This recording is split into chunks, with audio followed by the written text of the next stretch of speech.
A lot of people don't even realize that they like electronic music. LAERZ. Walk us through the story of how you got started. Started going to parties, started beatboxing at lunch, school ciphers. I started street performing. The first few times we went out there, I made like just a couple dollars. You've done live sets in Utah, you've done in Cannon Beach, you've done them in Dubai. Have you had any crazy catastrophic failures? All of the kicks are out of sync and everything's loop. So it's like out of sync in loop. Vocals are coming in too hot. The synths come in too hot. You're hearing me volume adjust in real time. What's going through your head at the time when all of that was happening? Don't up. Run me through exactly what you're doing when you're using your body to make sound. I use my mouth to do like the trumpet. Just imagine it with like reverb, but it'd be like, can you go like this? Yeah.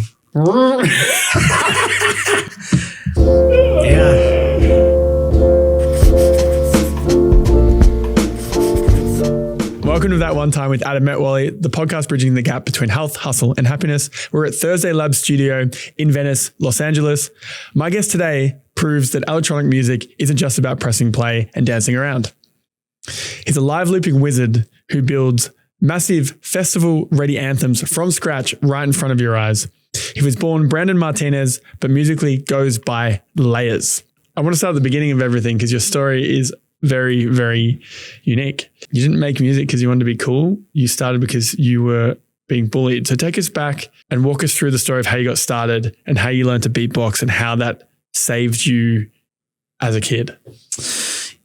Well, I started beatboxing to get more social with my peers. Like, I was friends with a lot of people. I would always hang around with all the different groups back in high school. And then it was just like a passive aggressive kind of bullying where like you would essentially be walking down the hallway and you're with your friends and stuff, but then like a cute girl walks by and then all of a sudden someone's like titty flopping you, and like, yeah, about jokes and stuff. So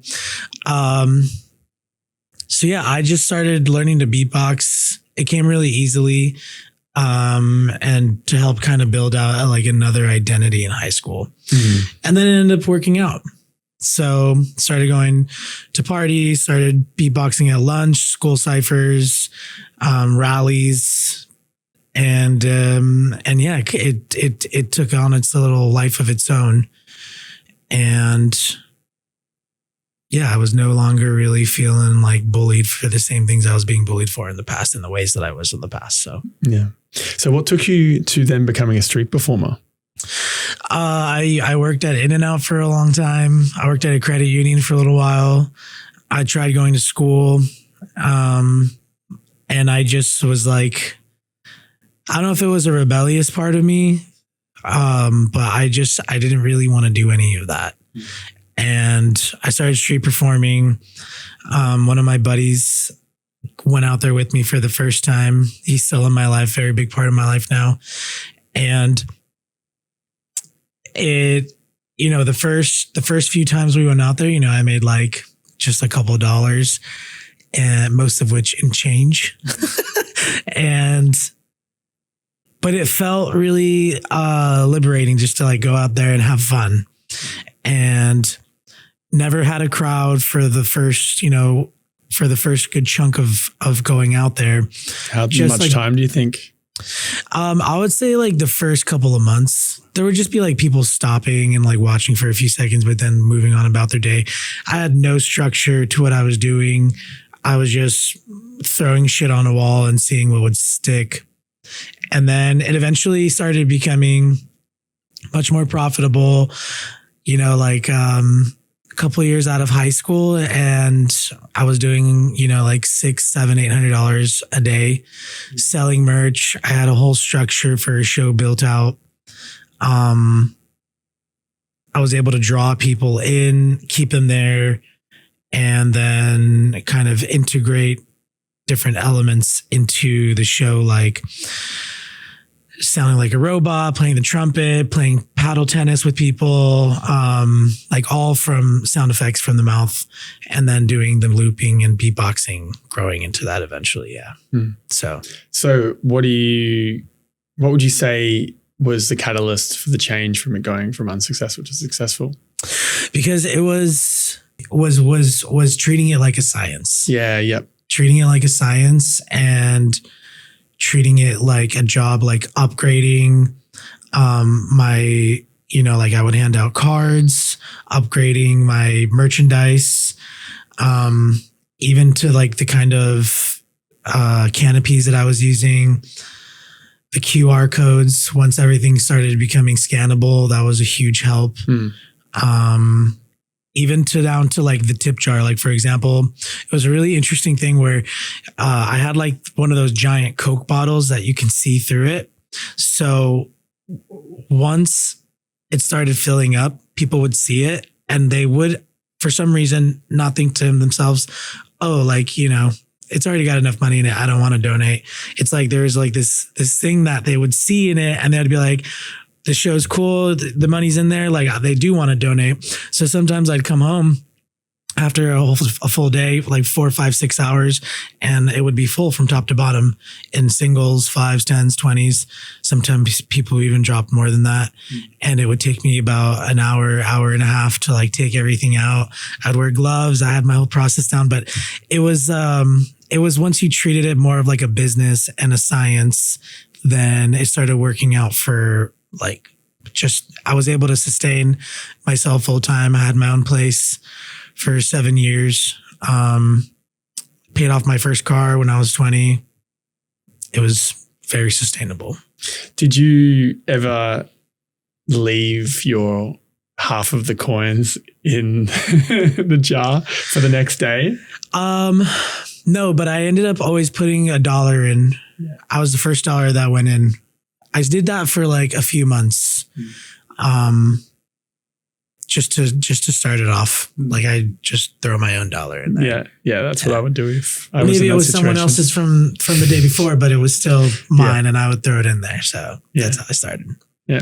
On the busking front, what was the scariest or potentially most dangerous thing that happened while you're performing on the street? Oh, other territorial people for sure. What do you mean? Like, especially in Venice, there were just like street dance teams that were, they would, if they for any reason didn't get their normal spot, then they would try to trek further down the boardwalk where I was usually set up. And there's like 5 or 6 or 7 of them usually at a time. So they're like, they either set up and they start playing their music really loud, so it just flushes you out. And then like the confrontation comes and they know that. So then there's like so many of them against one. Like, what are you going to be able to do about that? Like nothing. So I've gotten into confrontations a couple of times. And then one time, I guess there was like an opening in the crowd that I had and a kid on a bike just ran through and picked up the tip jar when it was like 75% of the way full. And then just it was like in a half second, just like, whew, and everyone's in the crowd just like silent. And I was like, did that just happen? Some people tried running after him. How much do you think it was? It was a couple $100. Okay. Had to have been a couple $100. Yeah. Not enough to ruin the day, but annoying. Yeah. Yeah. Well, that happened during a specific time where things started to slow down in street performing, and like seasons really make a difference. Yeah. So like there were days where I would go out there and I would kill it. I remember the most I ever made was $1,200, and it was at Universal CityWalk on Mother's Day. And I was just, part of the skit was my mom loves me enough and said that I should come and love on you guys out here today. So she gave me permission to be out here on Mother's Day. And then the least I made was, I mean, with the exception of just starting out, like I'd be out there for like 5 or 6 hours and I'd come home with like $13. Oh shit. During December. Yeah. And it's cold and it's cloudy and you don't have a choice. So. Yeah. On average, when you're in that era, what was an average year like earnings wise? Well,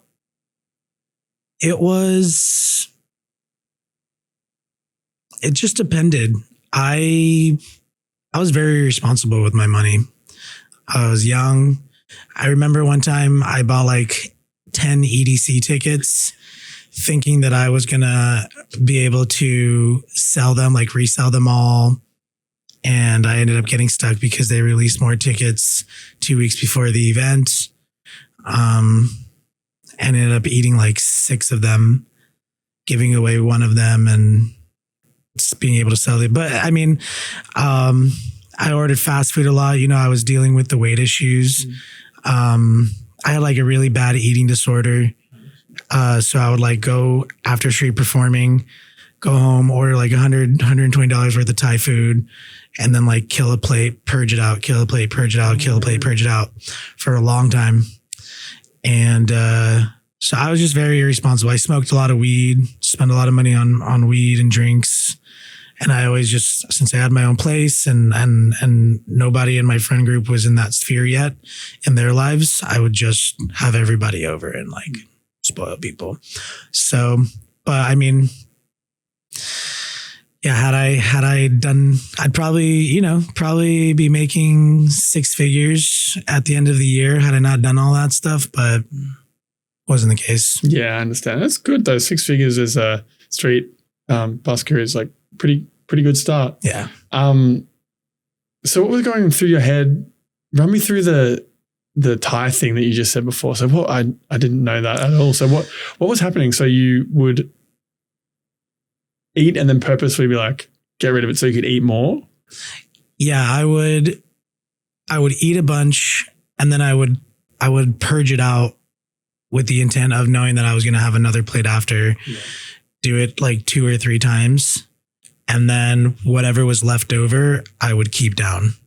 So I was still eating very unhealthy food and I would eat like a bunch and purge it out. But I was dealing with that. Like there was the beatboxing, like gave a new identity, but it didn't address how I was feeling about being overweight for most of my life.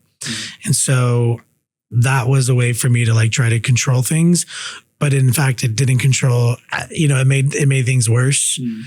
No healthier eating habits, no discipline, nothing, where I was still overweight or gaining weight over the course of a couple of years or over the decade, basically. Yeah, yeah.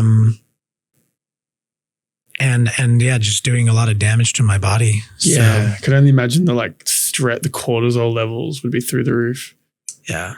Damn. I ended up having to have surgery in my vocal cords in 2016 because of the smoking, the acid, the acid. Oh yeah. All of that stuff. So yeah, it was a really, it wasn't until, I finally started going to therapy and doing Overeaters Anonymous and counseling and, just kind of diving into myself a little bit. Did you figure out what was the reason why you would gravitate to those experiences and those actions? It was just the easiest. I had my own place. I was always alone, so I could do it. Yeah. But I mean, I feel like overeating as well is a thing that I do, but I've never gone to that extent. So I'm like thinking in my head, like, how does that become a potential outcome? Like, what were you trying to get out of it? Yeah. I mean, I feel like a lot of people probably overeat, but I don't know if a lot of people also know what it feels like to deal with never feeling like you have control over your body. And I'll never forget the day I learned that I can purge. I was at my little cousin's. It was like their elementary school back to school night. Yeah. And we were there with a lot of family. And I had actually like a can of Sprite, and the little lever from the top to open it fell in the can. And I started drinking it. And I knew it was in there, but I was like, I'm just keeping aware of it. And by the end of it, it wasn't in there anymore. And as soon as I realized that, I had a really sharp pain in my stomach. Oh shit. And so I told my mom, and she like pushed me towards this trash can, like, the big industrial trash cans with the black bags on school properties. And I just grabbed the rim of it, and like, I don't know how, but in like a matter of just like 2 or 3 seconds, I was able to like vomit, and I felt it like cling my tooth on the way out. And I saw it, the little metal thingy. And I was like, how the hell did I just do that? And so a lot of time passed between that moment and when I started like dealing with my eating disorder and having those issues. but it was something that I knew I could do. And it was a way for me to feel in control of something that I just never felt in control of. Interesting. So what's changed now? Because this is a fascinating like part of your life that really underpins like a lot of the skills that you've developed. So what changed now? I ended up telling the people I love the most in this world about it, and sharing that part of myself. And I guess that allowed me to not feel so ashamed and embarrassed. And it gave purpose to me not only wanting to love on myself more, but I don't want to let other people down who I love and care about anymore. And so I used to hide it very, very well, which is not something that which I realize is not something that you can morally be proud of, being able to like hide something very well. And so I just kind of just threw the veil back, and this is what I am, and this is what I've done, and this is how long it's been going on for. And I don't want to do it anymore.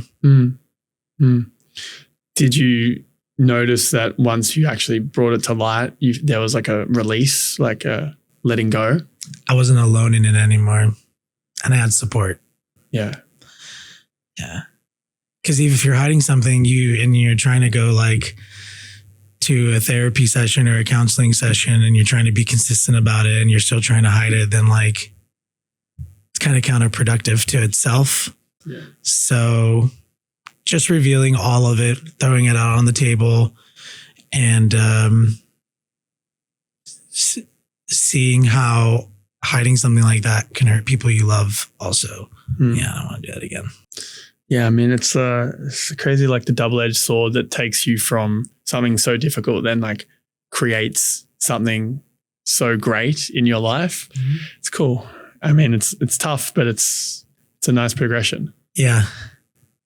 And I speak on this. I've spoken about this on my platforms before, and I've came out publicly to all of my social media following about it as well. But it was absolutely insane to see how many men DM me saying that they experienced to some degree, some magnitude, some sort of silent suffering related to an eating disorder.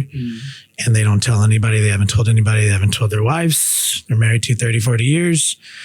And then seeing that I was able to speak about it, allowed them to confide, even if it was just for the first time and the only time. But there are a lot of men out there who suffer in silence with things like this. I think it's definitely it's under a microscope far more for women than it is for men. Because, all the beauty standards that society creates and everything. But I feel like if there's anything that I've learned from any of it, and things that I've kind of like picked up after becoming public with it, it's just as prominent and present in males than it is in females. And I feel like more men should be able to feel safe talking about that kind of stuff. Yeah. As long as it's like the challenge with talking about it without like a step to beginning to resolve it is it can just open these like crazy wounds that then you don't end up having any path to like actually deal with. So it's a fine line. Like it's good that you had the support network to bounce off and build into a more healthier process. It's good. And then, so that's an interesting part of your life. And then how does the live, I'll make you a song on the street process develop, and when was the inflection point in this career? Yeah, well, I just had so much, like I saw things starting to take off, especially like after 2020 with music, during COVID and like going online and going viral and stuff. And then once things started opening back up, like I just had so much gratitude for where I had come from, which was Venice, Santa Monica, downtown Burbank, all these different places street performing. And the idea of going out there and like kind of just paying it forward back to the community that was throwing dollar bills and stuff in my tip jar for so long. So I went out there, just started making music for strangers, filming their reactions. It was like an incredibly, especially when everything starts to come back after COVID, it was like a really good way to connect with humans again and remind myself that like everyone's going through something differently on a day-to-day basis. They're hiding things, they're going through stuff, they're trying to live their lives. And so, yeah, it was a very nice transition going from the world is ending to like finding those special moments with random strangers and human beings on the streets. Yeah. And paying respect to like, that's where everything started. Yeah. That is. Is there a moment that stands out in this whole experience that's really blown your mind? Regarding street performing and like, or the live music creation for people? I don't know if there's like, I know that a lot of people run through Ableton and they do like live production on stage and accompaniment and live looping stuff through Ableton, but I don't know anyone doing it like on an analog unit, the 505, like on any of the stages that you would consider like respectable in like the EDM market or something like that. But it's kind of nice to think the fact that like, if there is anyone out there, like please comment down below, you know, like, but if I could like fill that role and be the first person to do it, 100% live looped, nothing, you know, no sequencing, nothing being launched in any programs or anything, nothing. If I stop, the music stops kind of thing. I'd love to be the moment where I realized that that could potentially be me. That was a really important moment in deciding like, I want to rebrand and continue to chase music the way I'm chasing it. Yeah. So, I mean, would you say you're a live looping artist versus a DJ? What's the distinction? DJ is just easier especially for social media. And then the ones who identify as something other than DJ will usually comment. Yeah, I just like to say like live electronic act, or even more simple, just like an artist.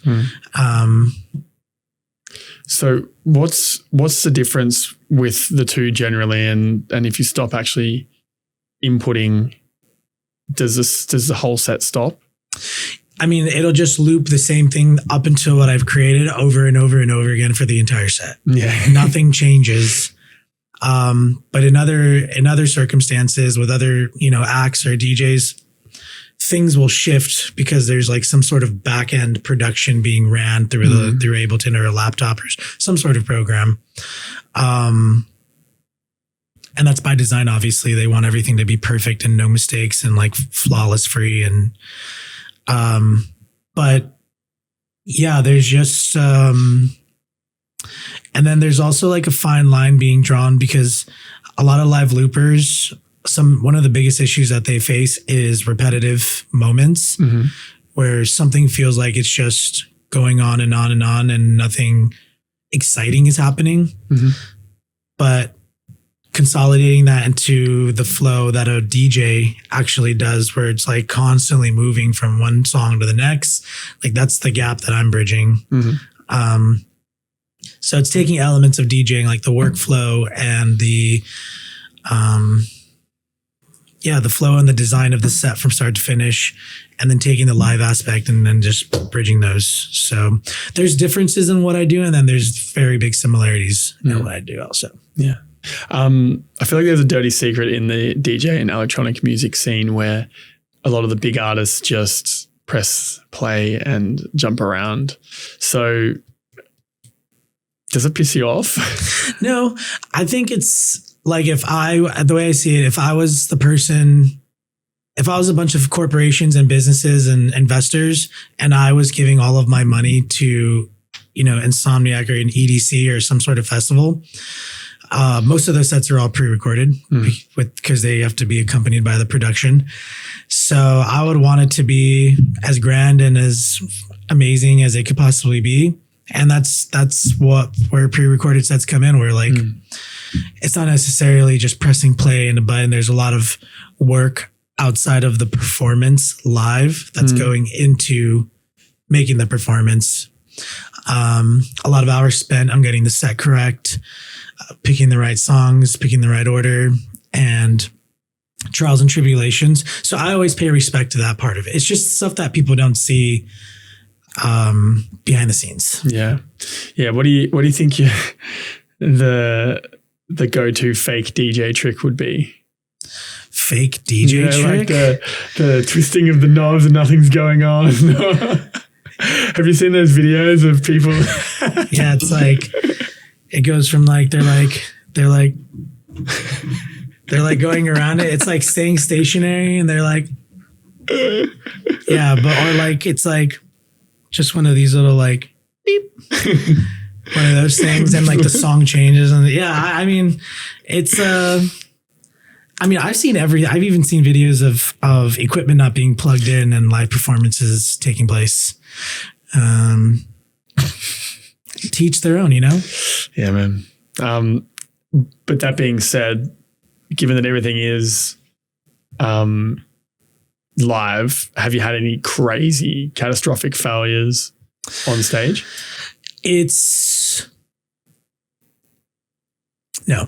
No, I haven't. To answer your question, I've had like Ableton crash. Like in Denver was my biggest show on my headline tour so far.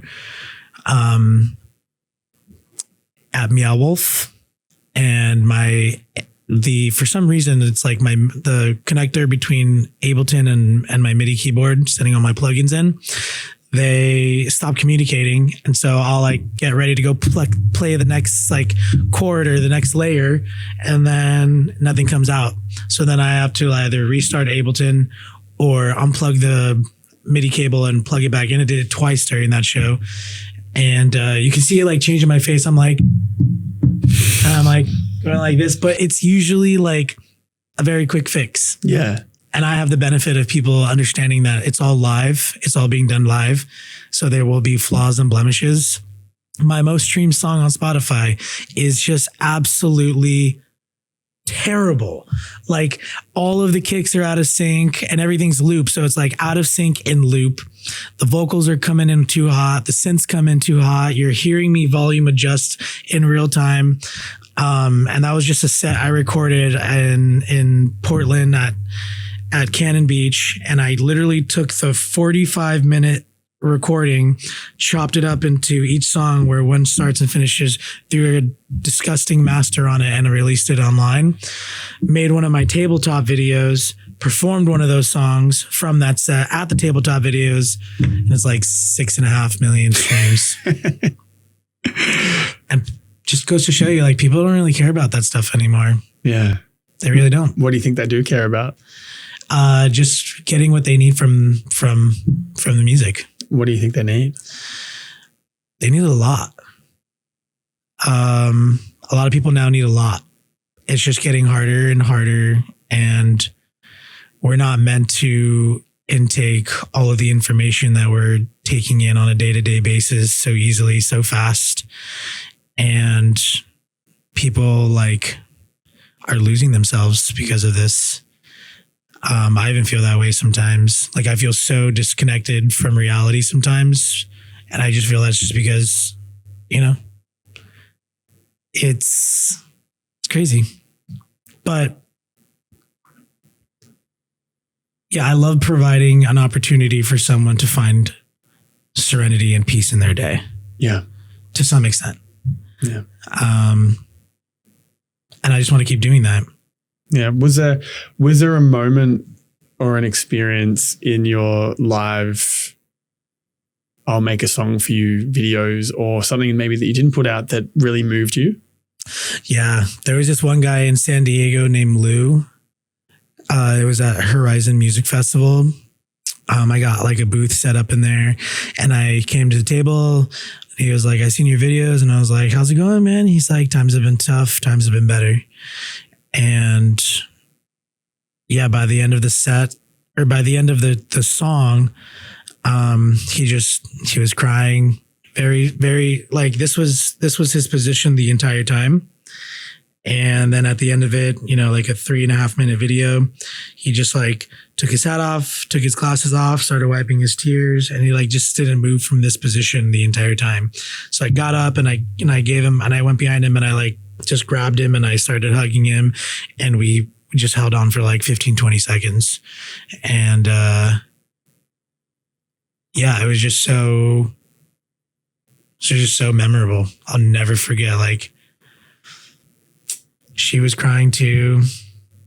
Yeah, I'll never forget that day. That was a really special one. Yeah. What's going through your head at the time when all of that was happening? There's two things. One, don't fuck up because it's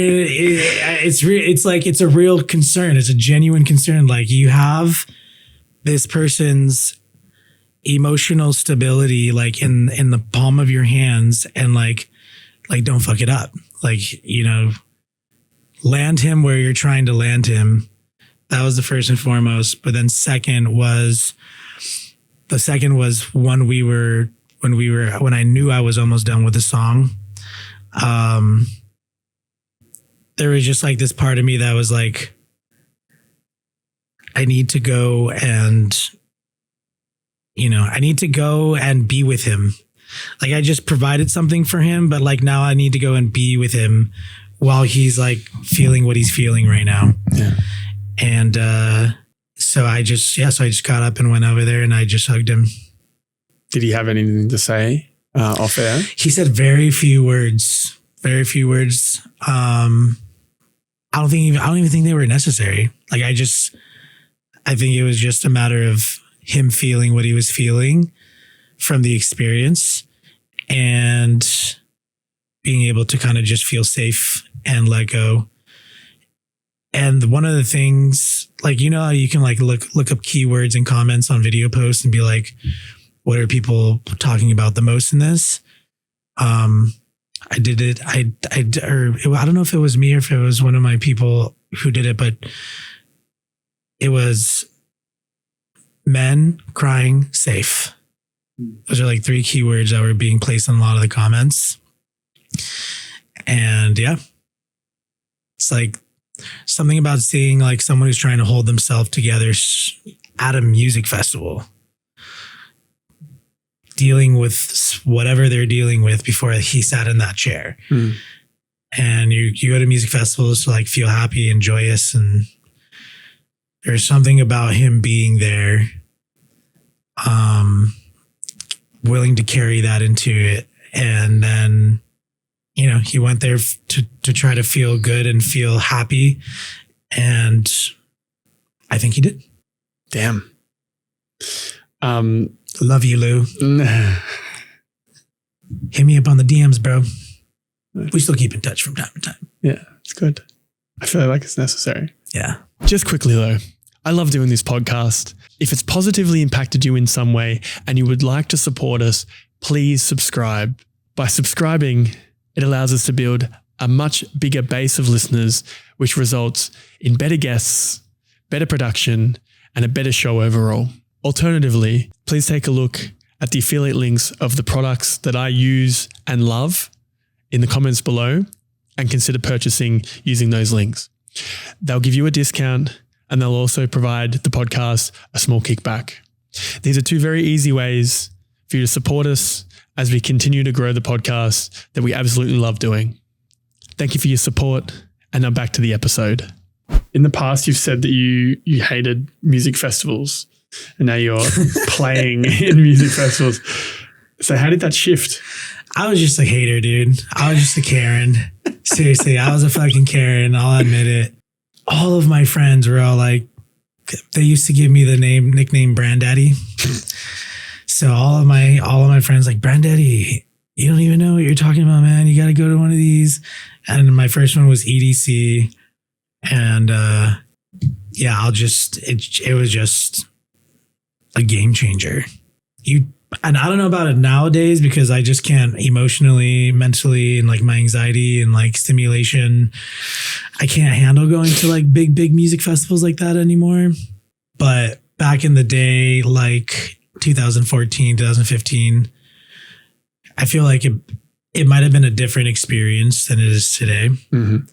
And I just felt just so much love floating around, like the first 2 hours being there, I was just like, where the fuck am I right now? This is not even real. Mm-hmm. Everyone's happy. No one gives a shit what anyone looks like. No one cares what anyone is doing. And the only reason why they are caring is if they just to love on them. Yeah. Yeah. The only reason why you would be interested in anything anybody else is doing is if you care to share like how cool their outfit is, or how awesome their, how like their favorite, who's here to see, you're here to see, like, who do you want to see while you're here? Just genuine interest, genuine love, and genuine care. Someone's looking a little bit out of it. They're getting checked on. It was so cool, man. I was like, I was definitely a fucking hater, bro. Hated for no reason. It's all right. We learned. We definitely learned. Yeah. I want to explore a little bit about having the large social media presence you have. And I've seen a lot of times with some people that have big social media followings, but then there's like no community and there's no actual ability to lead people to take action in real life. So what have you done to begin to shift the social media metrics to actual fans and actual people that are in your orbit? And how is it different?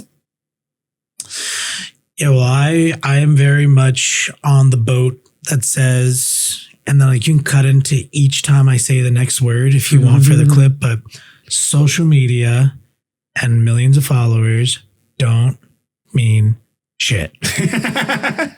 Just so you know.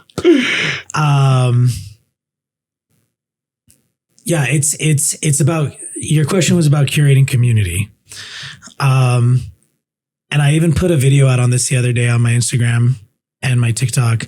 But if I was sitting here right now with a suitcase and the suitcase had $5 million in it, and I said, all of this money would be yours. All you have to do is name the last 3 people you followed on Instagram and on TikTok. You wouldn't walk away with the $5 million. Yeah, no. Majority of people. I know approximately who I've followed, but I know like the type of style of content they make, but I couldn't tell their name. It also really depends on how often you are on social media, but I'm speaking to like the general, everyone's scrolling, doom scrolling kind of people, which is the majority of social media consumers nowadays. There are those rare breeds of people who are very well at managing how often they're on social media, can turn it off for months or years at a time and live their life. Power to you guys. But for the rest of us, to the average person, and it's by design. So they make it impossible to build community. On any given day, like now, after gaining 1 million on Instagram and 2.4 on TikTok with a couple hundred on other platforms, I'm reaching anywhere from like 7 to 12% of my audience. It doesn't really matter like how much production value I put into my videos. And I know a lot of people who are in the same boat. I know a lot of artists who have to pay for the engagement to make it seem like their pages are still relevant or popular. And it's all just this huge game of a facade. And you just kind of have to throw your hands up in the mirror like, well, I decided to do this, put this tour together, and I can't tell you how many times I get people messaging me or DMing and be like, I had no idea you were on tour and you just left my hometown. It's not reaching anyone. Targeting ads, nothing really changes the fact that these apps where, like, remember when you used to scroll on Instagram and you reach the post that you saw the night before when you went to bed the next morning? And when you reached that post starting the next day, you knew that you didn't need to be on social media anymore. Like you saw what sent you to bed the night before and finished your social media scrolling. those days were like amazing. You didn't have to tell yourself when you should get off social media. The app told you when to. And now they don't ever want you to leave. So how can you? You have to opt out. Yeah. You can remember and look back in your text threads at all the links that you've shared for social media videos that you've watched. You can remember which video you sent to the last person because the video was somehow relevant to that person, or your sister, your girlfriend, or your wife, or whatever. And if it was funny, or if it was about politics or about something, you just have so much more ability to recall those specific videos, but you will not remember who made them. And they just want it that way. So building community is very difficult now. It's incredibly difficult. So what kind of things are you doing, knowing that how difficult it is and knowing that it's necessary to build a good music career? I don't put it in my own hands anymore. I don't take anything personally,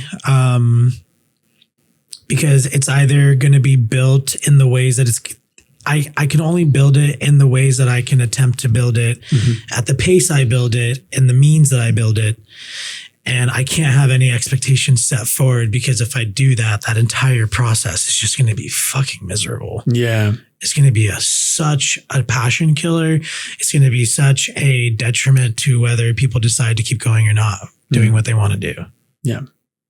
It's a tough gig. But, very tough gig. But at least the positive is you've connected in some way. So it's a lot more than many aspiring artists, which is great. I am incredibly lucky. I have so much gratitude. So now what to do next? So I think you're on the right track though. You've started to do a lot more like longer form, thoughtful, visually focusing videos. And I've seen, when I was doing some research, I've seen some amazing comments on those videos. And I think that's the difference. I think the long form, intent driven click of, like you say, YouTube. I remember the YouTubers. I remember, I remember the live streamers. I remember the people that I invest more time into. So by doing this stuff, I think that is a big tool to build a genuine fan base. In my head.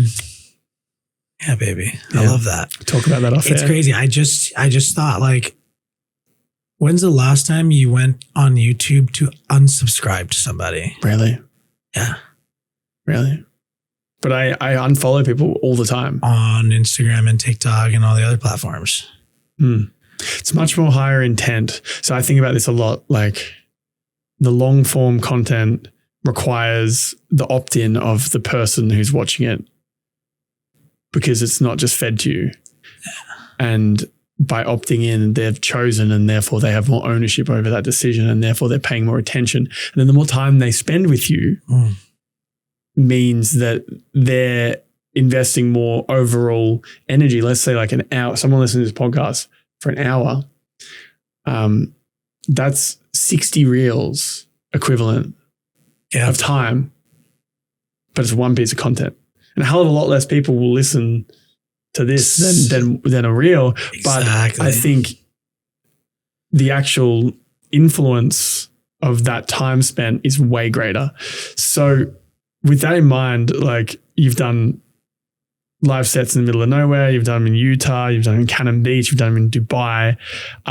What's been the biggest logistical nightmare you've faced filming those videos? Every video has its own, man. Utah, Moonscape Overlook was showing up. By the way, if you've never been to Moonscape Overlook, you need to head to Utah. It was hands down one of the most magical places I've ever been to in my entire life. But anyways, we were on the road and we're driving up, we're following the GPS, and then all of a sudden, like, the line just has the blue circle at the end, and you just stop. And you're about 30, 40 yards away from a cliff that goes down about 250, 300 feet. And then as far as your eye can see, that is the new your new like ground level, sea level surface area. So it's like everything behind you in a straight line from like left to right is where your car is and where everything is like 200 feet up. And then everything beyond that line over that cliff is just a whole nother, level of ground, right? And it just makes you feel like you're in two different worlds at the same time. Mm-hmm. We got out of the car, it was like 30 degrees. Our hands were freezing. We were trying to set up equipment. We had we had the electric heat warmers and our hands weren't doing anything. And I've never heard silent that way. Like being in a place where there's nothing around you and it's so completely silent, and quiet. That was a big, huge thing that just kind of shook me to my core. Dubai, electrical issues. Dubai was figuring out like getting power, the right power adapters to to power my units when I was making my set. So the Dubai set actually, my MPC that I make all my percussive sounds and samples on, it died about 4 or 5 seconds after we stopped hitting record. Yeah. So it just made it. It wasn't, the power cable wasn't keeping it on, but it's self-powered and it just had enough juice in it to finish that set. Yeah. So that was a big one. So yeah, how do you set up like a full set synthesizer setup in the middle of the desert? Is it just like a generator running or what's going on? Yeah, we have shout out Anchor products. I mean, if you want to put that in there, it's up to you. Make them pay for it. But yeah, we have like power banks, large power banks to be able to power everything.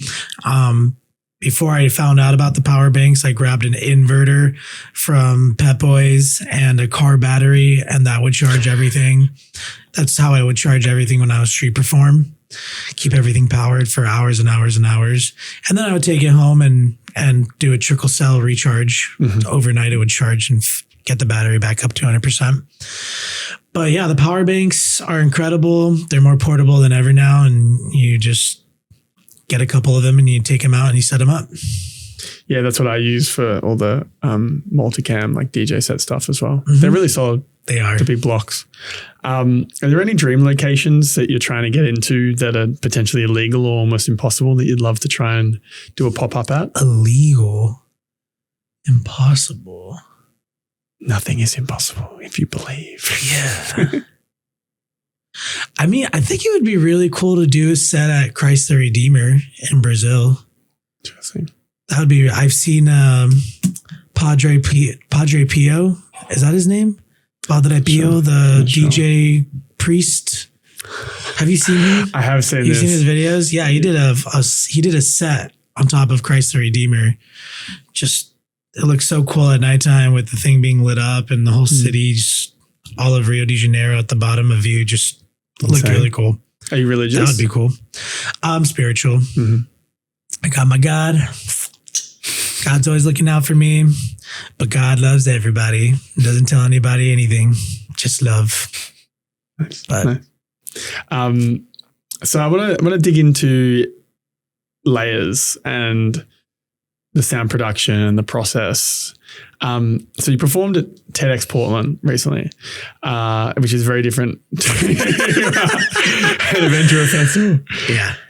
Did you feel out of place? Like you had to prove yourself that what you were doing is a really genuine art form to that audience, or you felt okay? No. Like the music, the great thing about live looping is you can create and curate whatever you need and whatever you want. So the music I did at TEDx was very like soft, digestible, melodic, electronic music. And I think people being able to see, because they had me on the screens, they had cameras showing that I was doing it live. So they're not really, they didn't feel like they were there watching like a DJ performing. They were watching some dude build music live on stage, and the music just happened to be like more into the EDM market kind of vibes. So, and that was by design. TEDx they're very good at putting events together and getting the right speakers and performances and getting the flow of the shows together. I've done a couple of them, but I love TEDx. And I was so happy to be there. It is the largest TEDx in the United States. Oh, wow. Portland. And, they just make you feel so good and so special for being there. And they take very good care of you. Yeah. No, I love that. What would you say with an audience like that would be like the number one misconception that people would have about being like a live electronic artist? From my perspective or from their perspective? From their perspective that you've seen. A lot of people don't even realize that they like electronic music. Yeah. Like they don't realize how there's ways to get introduced. Like even on this tour, like I am blown away I'll do this little blib where I'm like, where are my 90s babies at? Where are my 80s babies at? Where's my 70s? Where's my 60s? And like as we're getting further down the thing, like people are being like more invested. Like, are there people from fucking born in the 60s here? What's the earliest you've ever had? The 60s. Wow. And depending on if it's an all ages show or not, I'll go back up to 2000s and further. But who's in the 2020s? Yeah, and 2000s.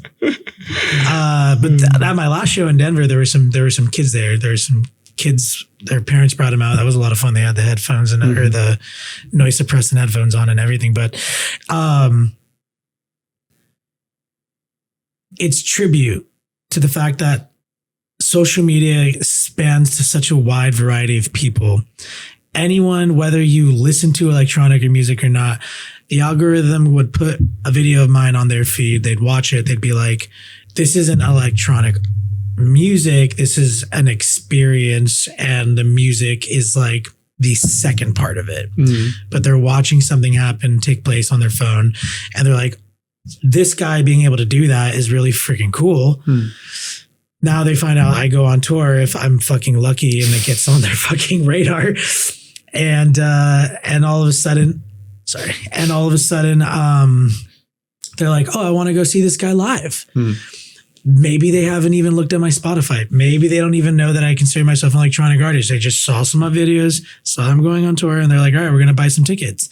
Next thing you know, I'm on stage there in the audience and I'm like, raise your hand if this is like your first electronic event, EDM experience. And you see the hands go up. And then I'm like, everyone around you is going to welcome you. Everyone's going to say, how are you? Like, if you want to dance, enjoy yourself. If you've ever felt like you couldn't do that in any element or any space, this is your chance to do it now, even if you just wiggle a bit, but feel free to be whatever you want to be now. And then all of a sudden, in a very smooth, soft, manageable way, they're introduced to something that they've never been introduced to before. Yeah. And it opens the door for them to enjoy it and maybe want to do another one or go to something similar again. Yeah.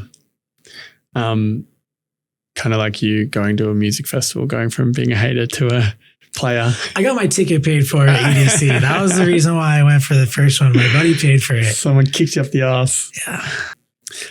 So for those who don't know, run me through exactly what you're doing when you're using your body to make sounds. What's actually going on?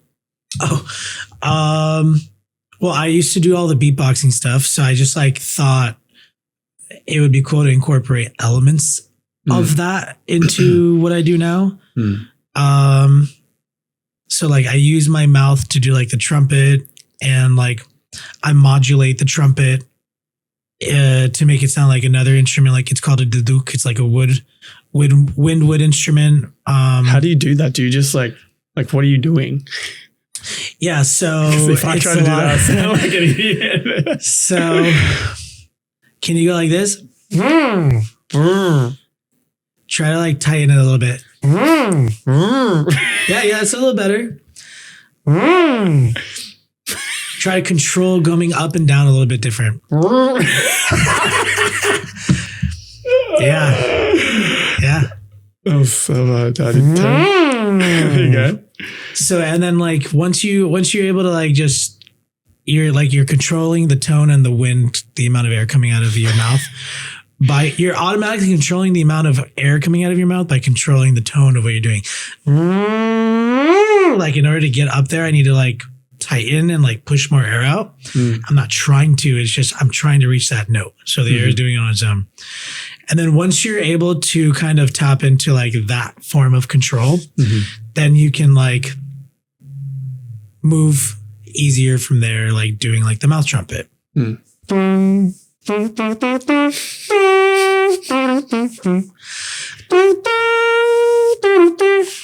then once you get better at that, then you can like be more intricate with it. Like,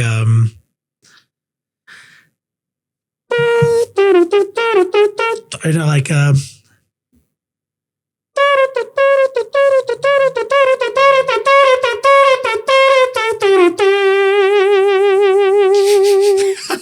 wiggle the belly. A really, really important question on this. How important are the hand gestures? Oh, I mean, you're not doing it unless you're doing it. Like, are you like manifesting the fake trumpet? Yeah, exactly. A little bit, and it's funny because sometimes I'll do 5 fingers, and then sometimes I'll do 4, and then sometimes I'll do 2, sometimes I'll do 3. But I think there's only 3 nozzles. I've actually never played a trumpet or like touched a trumpet. I don't even know if I've touched a trumpet before in my life. But you've touched the essence of a trumpet. I have. And there's this funny thing that I thought about the other day. You know, beatboxers, and like how they're always beatboxing and they're moving like, they're all doing this stuff. Like if you just took a video of their hands moving and like you made a montage of all like different beatboxers and like their hands moving to them beatboxing with no audio of the beatboxing, I feel like that'd be really interesting to see how like their hands move and like how it lines up with the sounds that they're making, kind of thing. It's if anybody wants to do that, give it a shot. Or just do like the shitty voiceover versions of like someone beatboxing and then just like something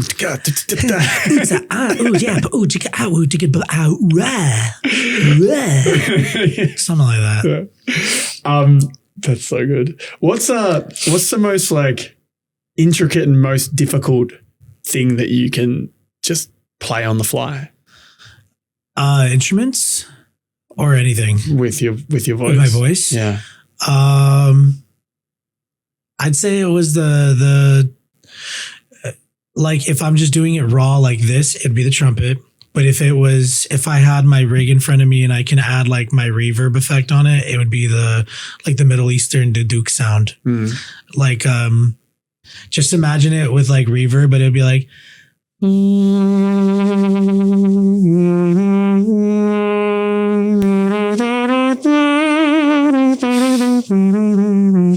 something like that, you know? But with a reverb, that's just like a whole transcending experience, like to hear that. So that would be that with my rig, and with that, it would just be the trumpet.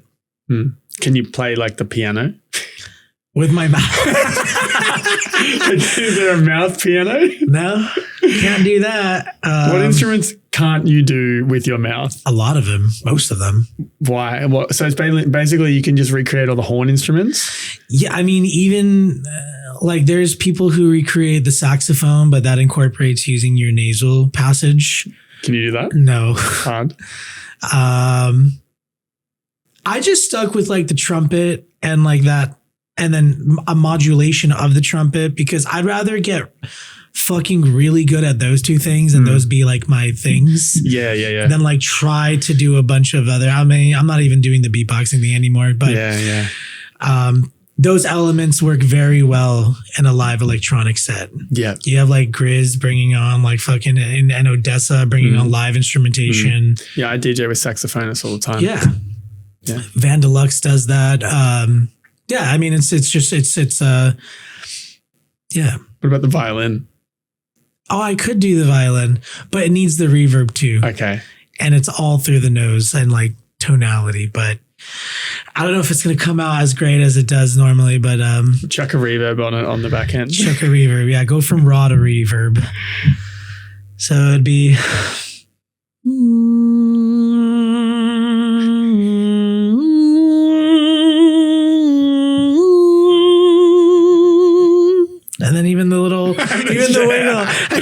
the Parkinson's.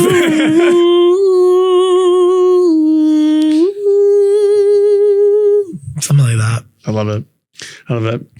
So wrapping up, if you could go back to the high school version of you that was getting bullied and was starting this whole journey, what would be one piece of advice you give him? So at some point he will experience, out of high school, moving into the world of street performing very often in a place that was a central hub for where people he went to high school with would socialize. AMC theaters, lots of restaurants, downtown Burbank. 4, 5, 6, 7, 8 years after that, after high school, there will be people who start to develop families, start getting married, and they will come down to Burbank, see that he's still street performing there and be like, oh, you're still doing this? And you're just going to be like, oh, it's like a gut punch. You know what I mean? Like it's an element of embarrassment. And like that plays a lot of into how you feel about yourself. And that those people dropping like $1 bill in your jar and you're just like, you know, like it just feels embarrassing. And I would just tell him, don't be so hard on yourself. Don't be so hard on yourself because of that. Knowing what I know now, and if I can go back and tell them like everything's going to work out just fine. You know, like you're going to get to a place where you have a beautiful wife. You have an incredible career, where you're traveling and everything, and you get to take your mom and dad to Cancun, Mexico for an all-inclusive resort to go watch Rufus Du Sol and Dua Lipa, and everything's going to work out. Just be gentle and more kind to yourself when you go through those experiences and those moments. Cool, man. And if this was your last piece of content and you had 60 seconds to leave a message for the world before it goes dark, what would you say? 60 seconds. Last piece actually, I got a better way to do this. Let me do this again. Yeah, go ahead. If this was your last ever set and you had 60 seconds to leave a message to the world at the end of that set, what would you say? Look for in people what you have in common. That is the same reason why you guys all came here today. Does that make sense? Mm-hmm. But elaborate if you feel like you need to.